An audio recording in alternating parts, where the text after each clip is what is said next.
ஃபித்ராவின் சட்டங்கள். ஃபித்ரா யாருக்கு, ஏன், எதற்கு? ஃபித்ரா யார் மீது கடமை?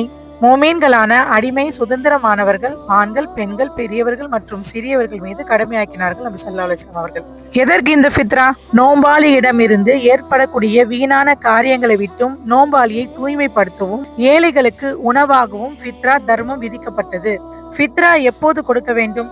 பெருநாள் தொழுகைக்கு செல்வதற்கு முன்னதாக ஃபித்ரா கொடுத்து விட வேண்டும். இது கட்டாய கடமையாகும். ஃபித்ரா எதை கொடுக்க வேண்டும்? ஃபித்ராவாக நாம் கோதுமை அல்லது பேரிச்சம்பழம் அல்லது அரிசியும் தரலாம். நோன்பு பெருநாள் தர்மமான ஒரு சாவ அளவு கோதுமையும் அல்லது ஒரு சாவ அளவு பேரிச்சம்பழம் அல்லது அரிசி கொடுக்க வேண்டும்.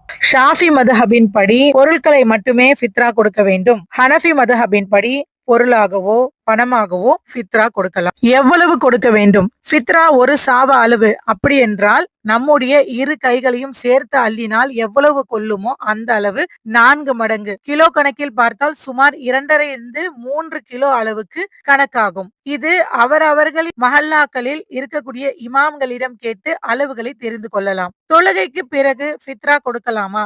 தொழுகைக்கு பிறகு ஃபித்ரா கொடுப்பது என்பது ஃபித்ரா கணக்கில் வராது. அது ஒரு சாதாரண தர்மம் ஆகிவிடும். ஃபித்ரா தொழுகைக்கு முன்பு கொடுப்பதே சிறந்தது.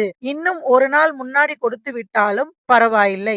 தொழுகைக்கு முன்னால் கொடுப்பதே மிகச் சிறந்தது. சதகத்துல் ஃபித்ரா என்பது நமக்கு கட்டாய கடமையாகும். இப்னு உமர் ரலியல்லாஹு தஆலா அன்ஹு அவர்களும் அறிவிக்கிறார்கள். இதனை சரியான முறையில் நிறைவேற்றி நாம் இந்த ரமலானின் முழுமையான பலனையும் அடைய அல்லாஹ் நம் அனைவருக்கும் அருள் புரிவானாக. அஸ்ஸலாமு அலைக்கும் ரஹ்மத்துல்லாஹி வபரகாத்துஹு.